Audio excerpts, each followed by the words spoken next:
Samajwadi party प्रमुख अखिलेश यादव ने स्पष्ट किया है कि उनकी पार्टी ने कभी भी मेवाड़ के राजा राणा सांगा की वीरता और राष्ट्रीय भक्ति पर सवाल नहीं उठाया है। उन्होंने कहा कि समाजवादी पार्टी सामाजिक न्याय और समता मूलक समाज की स्थापना में विश्वास रखती है और हर कमजोर व्यक्ति को सम्मान दिलाने के लिए प्रतिबद्ध है।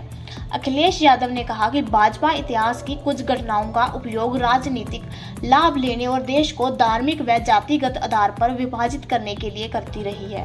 उन्होंने स्पष्ट किया कि सपा शासन द्वारा दिया गया बयान केवल एक पक्षीय लिखे गए इतिहास की व्याख्या पर सवाल उठाने के संदर्भ में था और किसी भी समाज विशेष का अपमान करने का इरादा नहीं था।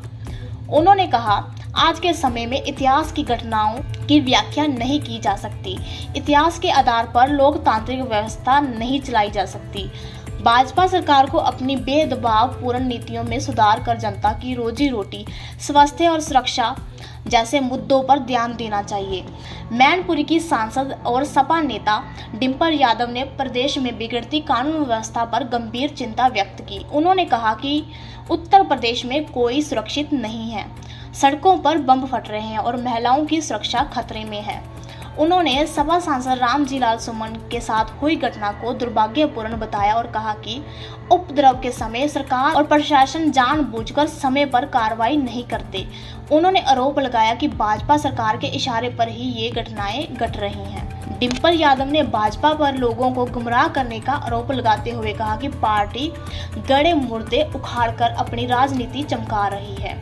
उन्होंने कहा कि सरकार केवल MOU साइन करने के दावे कर रही है, लेकिन जमीन पर विकास के नाम पर कुछ और ही नजर आ रहा है।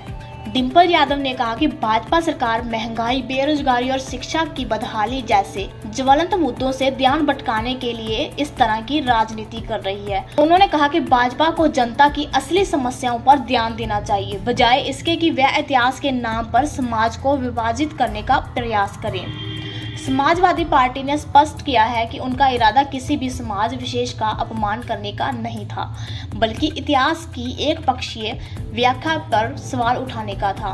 वहीं डिम्पल यादव ने प्रदेश में कानून व्यवस्था और सरकार की नीतियों पर सवाल उठाते हुए भाजपा पर जनता को गुमराह करने का आरोप लगाया।